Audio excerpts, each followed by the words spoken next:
Hey everyone, Abbas here from T-Break, and I've got the brand new 2016 Chevy Spark with me. Let's take a look at what tech is present in this car.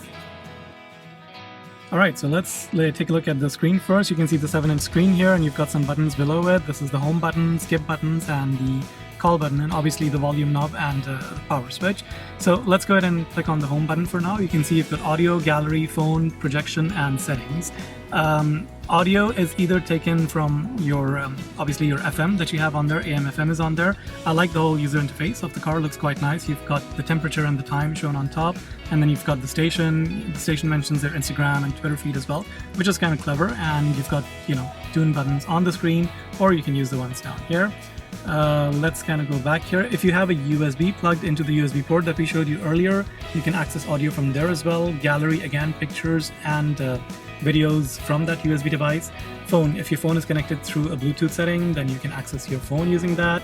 Settings is finally where you have all the car settings. A lot of settings present in the car, small car, lots of settings here. USB, Android Auto, CarPlay, which is what we're sort of going to get to next. Again, just a quick shortcut to getting back to your music on there, which is kind of clever. And then finally, let's kind of go ahead and connect our phone to use CarPlay with it.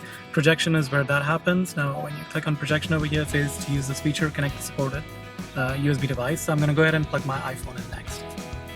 So here's my iPhone 6s. I'm going to go ahead and plug the USB cable on here, and let's see what happens first. On my phone, CarPlay comes up, and boom, there you go. It looks very much like the iPhone that I have on there.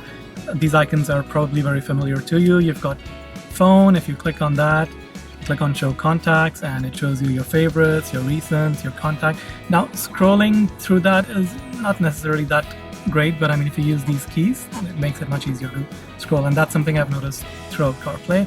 You've got your keypad and voicemail, which obviously doesn't work over here. This is the home button, so you sort of just press that. You're back on the home screen. Music, again, it takes music from your iPhone, and it's got a nice little simple UI. I'm not sure if you can see that on the camera or not, but the background is actually the cover art. It's got a very faded cover art behind the text, and the text is alive. You've got your skip buttons, your play buttons, favorite. Let me just kind of show you, again, music menu. So for you, new, radio, playlists, and my music. They're all over here. If I click on songs, again, I mean, best to just kind of scroll out from here and listen to all of that. We'll take that into the rest.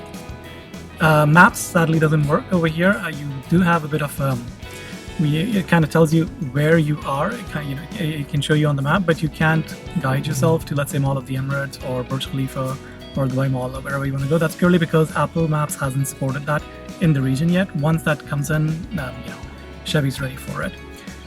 Messages is obviously your text messages. You can show your messages. You can also compose a new message.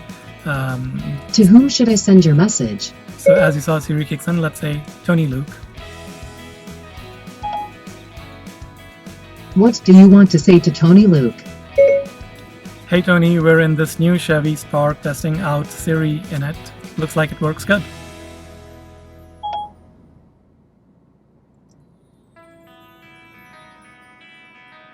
Thinking. Your message says, "Hey Tony, we're in this new Chevy Spark testing out Siri and it looks like it works good. Ready to send it?" Send. Done. So as you notice, very very hands-free. Everything is done based on your voice. One thing I keep on doing is press this home button instead of the one over here because you're just kind of used to. Other apps are podcast, audiobooks, and Audible is the only third-party app that's present on my phone that shows up. One of the things I noticed for CarPlay compatibility, most of the apps on the App Store are at the moment related to audio, songs, radio, stuff like that. And I'm guessing it's just Apple's restrictions. Once they sort of lift that, you're probably going to see more apps, hopefully more mapping apps such as Google Maps, which works a lot better in the region.